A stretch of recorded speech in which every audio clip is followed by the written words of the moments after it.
Cette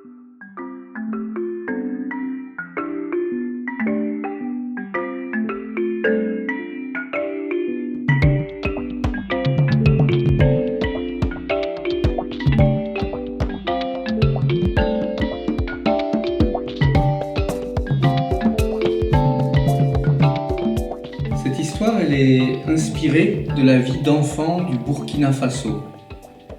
Le Burkina Faso, c'est un pays d'Afrique où les gens ont entre autres un proverbe qui, dans leur langue, en moré, dit « Nisal kabe nkatar nyondie ». Ça veut dire « Il n'y a personne qui n'a pas de valeur ». En ces temps-là, Tortue était au marigot. Comme ses parents, ses grands-parents et tous ceux qui les avaient précédés, elle y restait nuit et jour. Elle fouillait la vase et appréciait beaucoup la douceur de l'eau sur sa carapace. Ainsi était sa vie. Puis un jour, la sécheresse s'arrête sur la brousse. Les herbes se désolent. Même les racines des plus grands arbres ne trouvent plus l'humidité. On dirait que le cœur de la terre s'est fendu. Il n'y a plus d'eau. Un matin, Héron vient à la mare. De tout temps, il n'a jamais beaucoup aimé Tortue. Mais le manque d'eau le rend particulièrement méchant.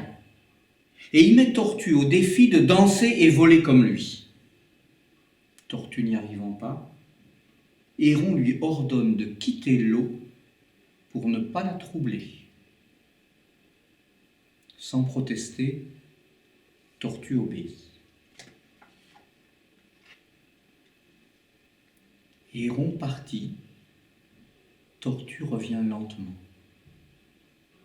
Seul le dessus de sa carapace sort de l'eau.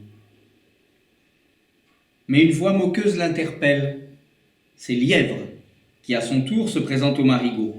Et les paroles de Lièvre blessent tant Tortue que ce matin-là, elle connaît la honte. Et ce matin-là, oui, la brousse entière résonne longtemps du rire de ses habitants. La nuit seule, dès lors, peut protéger Tortue. Elle attend l'obscurité pour regagner le marigot.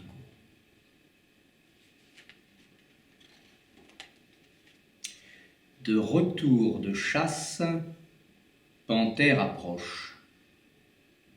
Un coup de patte suffit pour mettre Tortue sur le dos. Pendant qu'elle se débat désespérément, Panthère bondit d'une joie cruelle. Et quand son jeu finit de l'amuser, Panthère montre les crocs et interdit à Tortue de remettre ne serait-ce qu'un ongle dans cette eau devenue si rare et précieuse. Marchant lentement sous le poids de sa peine, Tortue se résigne à abandonner le marigot de ses ancêtres. Elle part à la recherche d'une région plus accueillante.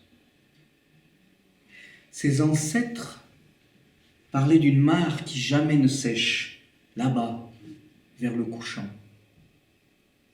Et si c'était vrai? Le départ de Tortue ne ramène pas la pluie. Il n'y a plus d'eau. Et avec la sécheresse et la soif viennent la méfiance, les disputes qui se font de plus en plus fréquentes et qui résonnent dans la brousse. Coq défie l'éléphant. Pintade perd ses cheveux. Chien poursuit singe. Et hyène, dit-on, va jusqu'à vendre sa mère. Devant la gravité de la situation, Lion, roi de la brousse, décide de convoquer son peuple en une grande assemblée. Par la voix et le tambour de singe, il fait appeler tous les animaux, de poils et de plumes, famille de la terre, des airs et des eaux. Les uns après les autres, tous s'inclinent devant leur souverain et prennent place. Aujourd'hui, nous voilà réunis. Mais ce n'est pas pour la fête. Les nouvelles sont graves. Beaucoup de jours se sont levés sur la brousse. depuis que l'eau l'a quitté, et de mémoire d'ancêtres, jamais, jamais pareil malheur n'avait frappé notre terre. Il n'y a plus d'eau. Ainsi parle le lion. Il appelle ensuite son devin. Lièvre s'avance. Devant tous, il jette les cauris, prononce les incantations, énumère tous les sacrifices qui ont été faits. Mais il avoue qu'il ne comprend pas ce qui se passe. La tristesse alors s'abat sur l'assemblée. Il n'y a plus d'eau. Crapaud approche maladroitement et demande la parole. Les autres protestent, mais le roi la lui donne. « Seigneur, si je me permets de prendre la parole, c'est seulement pour demander si tous les animaux sont bien présents autour de vous. »« Comment ?» s'écrie le lion. « Qui oserait refuser de répondre à la convocation de mes tambours ? Éléphant est là, boa est là, caïman est là. » Et il appelle ainsi toutes les grandes familles de la brousse qui toutes ont répondu à son appel du tambour. Toutes. Et non, Lion a oublié de nommer Tortue. Mais timidement, Crapaud le lui fait remarquer, ce qui augmente la colère du roi. « Mais qui sait où est Tortue ?» Et tous les animaux s'interrogent, mais personne ne sait.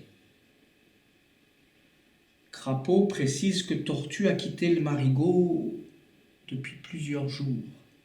Et devant l'insistance du roi, il ajoute qu'elle est partie parce qu'on l'a chassée.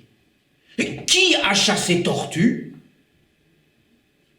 Et tous, de serpent à hippopotame, baissent la tête, tremblent et se taisent quand Lion pose cette question.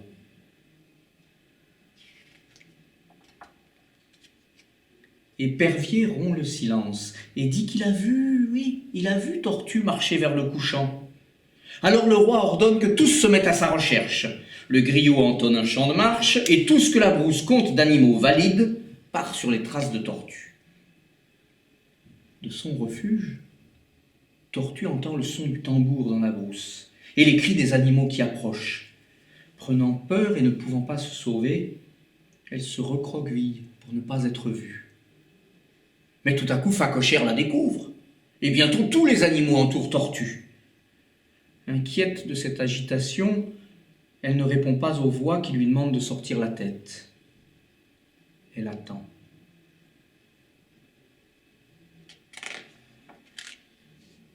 Singe, le griot, prend alors la parole. « Tortue, Tortue, souviens-toi de ton père. Souviens-toi de ton grand-père et de tous ceux qui les ont précédés. Tous ont vécu dans notre brousse, et c'est là qu'ils ont leur tombe. Toi seul as quitté la terre de tes ancêtres. Reviens. » Tortue sort alors la tête. « Reviens. Depuis ton départ, la vie n'est plus comme avant. La brousse te pleure et le marigot a épuisé ses larmes. La terre a séché, nous avons soif. Tortue, reviens parmi nous. » Tortue est trop émue pour répondre à haute voix. Elle appelle Crapaud et lui demande de parler en son nom. Oui, elle a trouvé la mare des anciens qui jamais ne sèche. Oui, elle peut leur montrer le chemin. Et tous se mettent alors à sa suite, réglant leurs pas sur le sien. La mare est là, l'eau brille sous le ciel, tous se précipitent et boivent à en perdre haleine. Et on voit panthère à côté de zèbre, épervier à côté de rat. Ensuite, tous emplissent ce qui peut contenir un peu d'eau, et dans la joie, ils se remettent en route vers leur famille restée dans la souffrance.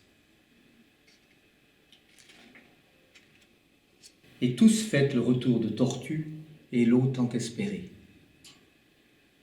Les tambours rivalisent avec les claquements de mains. Singe le griot vante les mérites de lion et de tortue. Les plus impétueux se préparent déjà à repartir vers la mare. Mais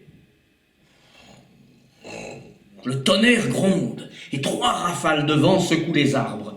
La stupeur se lit sur tous les visages et brusquement, la pluie s'abat sur la brousse.